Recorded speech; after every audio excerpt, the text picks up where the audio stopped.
Kenal Nabi Musa? Kenal. Luar biasa, Nabi Adam kenal, Nabi Musa kenal. Jangan-jangan Fir'aun juga kenal. Nabi Musa paham semua kisahnya. Secara singkat, kemudian sedang beliau berpetualang.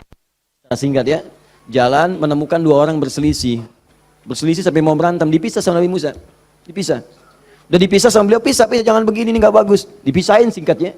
Saat dipisahin itu, ini belum ada pengangkatan sebagai nabi ya. Saat dipisahkan itu, tiba kemudian ternyata salah satu yang berselisih itu adalah dari kelompoknya, kampungnya lah. Malah ngadu, Musa kamu gimana? Kamu kan teman saya, sekampung kita nih, ini merendahkan kita nih. Ayo keroyak bareng-bareng. Ini provokasi kata Musa, diluruskan oleh Musa. Diluruskan. Begitu diluruskan, masih ngotot, diberi pelajaran, tampar oleh Musa. Nabi Musa itu kekuatannya, teman-teman sekalian, setiap nabi itu punya kekuatan 10 kali laki-laki biasa. Dan Nabi Musa terkenal sebagai nabi juga yang paling kuat. Tampar, wafat. Musa baik, tampar wafat. Begitu ditampar, padahal Musa melakukan sesuatu yang benar dan gak ada niat memberi pelajaran aja niatnya memberi pelajaran bagus, bang benar. Tapi begitu kemudian dia wafat, ada perasaan bersalah. Apa doanya kemudian pada saat itu diabadikan dalam Al-Quran? Rabbi inni zalamtu nafsi faghfirli. Yang indah fataba alaih. Rabbi inni zalamtu nafsi, ya Allah aku salah, zalim saya.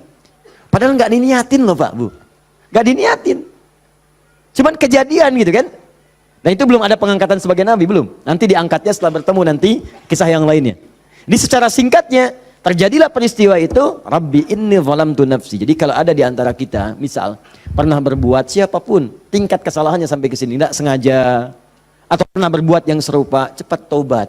Karena sudah turun. Nanti kalau sampai hari kiamat gak taubat, lebih berat lagi. Itu diantara sahabat-sahabat yang jadi sahabat terbaiknya. Kan dulu banyak yang hobinya juga begitu, jahiliyah. Ada yang hobinya berkelahi. Kenal Umar bin Khattab? Halus.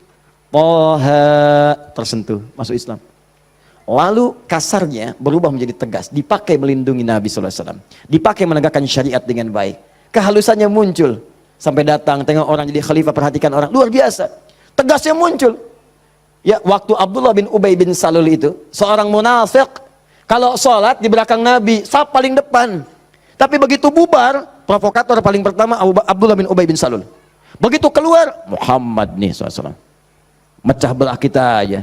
Datang ke sini pengen jadi pemimpin. Dia punya masjid sini, kita bikin masjid yang lain. Bikin dilar. Selalu dipecah. Orang dah siap-siap perang Uhud, di pertengahan jalan, diprovokasi. Balik aja balik. Pasukan musuh lebih kuat. Ayo balik-balik. Sepertiga berputar desersi. Anda bayangkan?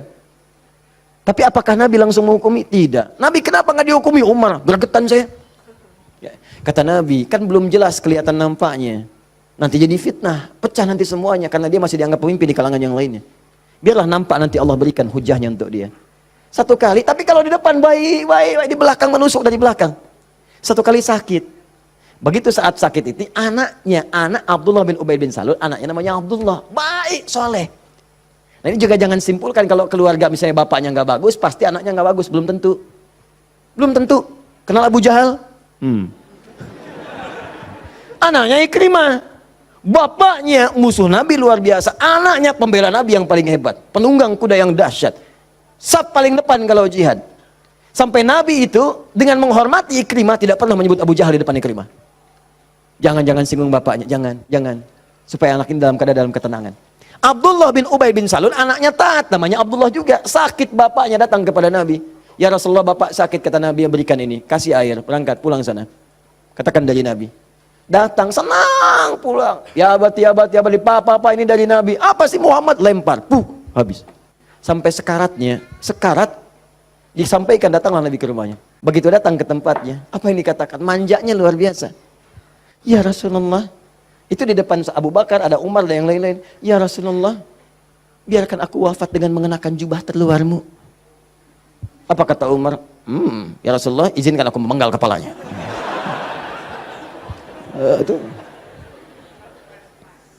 Cuman jubah aja kok, pakai aja. Udah meninggal. Itu Abdullah bin Ubay bin Salul. Hidupnya begitu meresahkan, wafatnya begitu kolokan. Nah, jadi yang pertama itu, coba. Udahlah, banyak yang tobat. Umar jadi bagus. Tukang begal, Jundub bin Junadah. Wah, sekampung begal tobat. Jadi dai, sekampung jadi soleh semua.